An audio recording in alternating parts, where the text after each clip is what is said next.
نساؤکم حرث لکم فأتوا حرثکم انا شئتم کا کیا مطلب ہے؟ یا عورت بے جان کھیتی؟ نہیں، ایسا نہیں ہے، خواتین تمہاری کھیتیاں ہیں۔ یہ اصل میں بے جان کھیتی سے مراد نہیں ہے، قرآن کی جو تمثیل ہوتی ہے وہ بہت جامع ہوتی ہے۔ کھیتی سے مراد وہ ہے جہاں سے آپ کو پھل ملتا ہے، جہاں سے آپ کو آگے کی زندگی گزارنے کا راستہ ملتا ہے، آپ کی نسل کو آگے باقی رہنے کا ذریعہ ہے۔ قرآن کی بہت جامع تمثیل ہے یہ۔ ربا تو بہت بڑا ٹاپک ہے، صرف اتنا بتا دیجئے کہ عورتوں کی جو چھوٹی چھوٹی بچتیں ہوتی ہیں، مثلا میں 20,000 50,000 حد تک 1,00,000، تو کیا وہ اس کو صندوق میں بند کر کے رکھ لیں یا اس کو قومی بچت میں جمع کروا دیں؟ میاں آپ صندوق میں بند کر کے رکھیں گی تو آپ کی ساس چرا لے گی، وہ نہ کریں آپ، یا کوئی اور چرا لے گا۔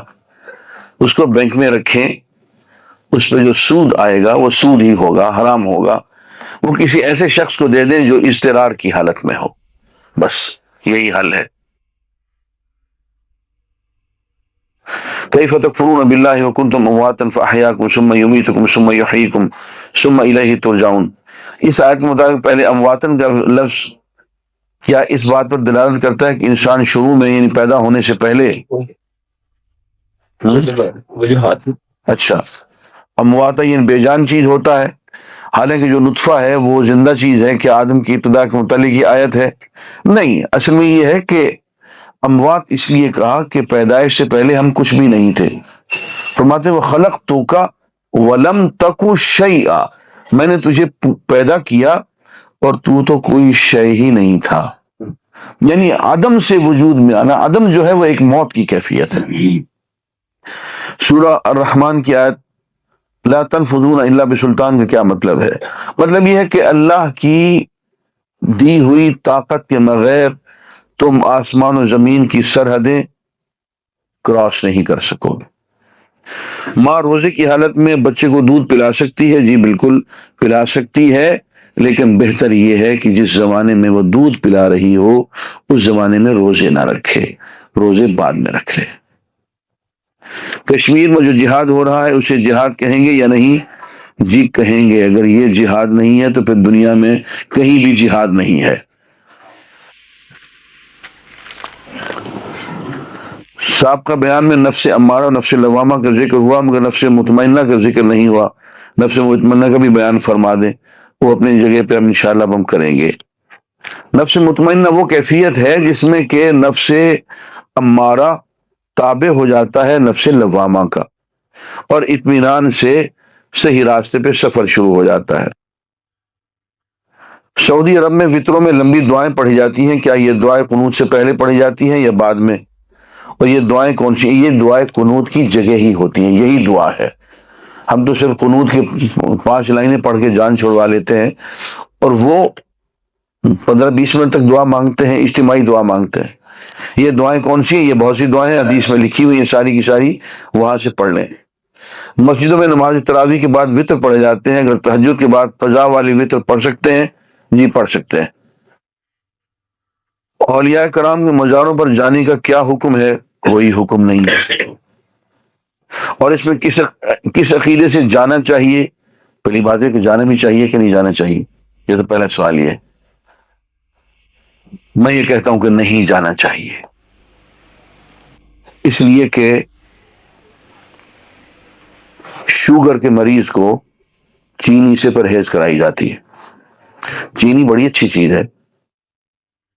معدے کا مریض ہو، ریاح کا مریض ہو، دودھ سے پرہیز کرائی جاتی ہے۔ دودھ میں کوئی خرابی نہیں، مریض میں خرابی ہے۔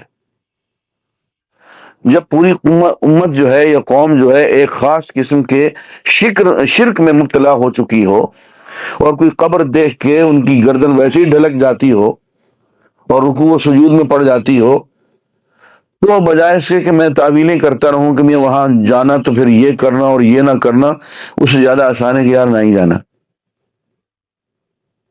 نہ جائیں آپ لوگ۔ جس کے لیے جو دعا کرنی ہے یہیں سے بیٹھ کے، گھر سے بیٹھ کے کر لے۔ ہاں، یہاں میں وہ حدیث پڑھ لوں گا جو حضور کا حکم ہے۔ آپ نے فرمایا تھا کنتو قد نہیتکم عن زیارت القبور الا فزوروہا، دیکھو میں نے تمہیں قبروں کی زیارت سے منع کر دیا تھا، مردوں کو، عورتوں کو، سب کو میں نے تمہیں قبروں پہ جانے سے منع کر دیا تھا، ہاں اب تم جایا کرو، الا فزوروہا، اب تم جایا کرو۔ معلوم ہوا کہ ایک مرحلہ تھا جب تک ان میں شرک کی بیماری تھی، عقیدہ پختہ نہیں ہوا تھا، تو حضور اکرم صلی اللہ علیہ وسلم نے ان کو قبرستان جانے سے، قبروں پہ جانے سے منع فرمایا۔ جب وہ مرحلہ ختم ہو گیا، توحید راسخ ہو گئی، عقیدے میں پختہ ہو گیا کہ جو کچھ ہوتا ہے اللہ کی طرف سے ہوتا ہے، ہر چیز کا ہونا اور نہ ہونا اللہ سے یقین بن جائے، پھر جاؤ، پھر زندہ قبروں کے پاس جائیں، پھر مردہ قبروں کے پاس جائیں، سب کے پاس جائیں۔ اور میں یہ بھی عرض کر دوں، بعض لوگ مردہ قبروں کے پاس تو جاتے ہیں، مردہ قبروں کے پاس جانے کو تو وہ شرک قرار دیتے ہیں، اور زندہ لاشوں کے پاس چلے جاتے ہیں اور ان سے مرادیں مانگتے ہیں، اس کو شرک قرار نہیں دیتے۔ یہ سارے وزیر، یہ زندہ لاشیں ہیں، یہ زندہ قبریں ہیں چلتی پھرتی، ان کے پاس جانا بھی ویسے ہی ہے جیسے قبرستان میں جانا۔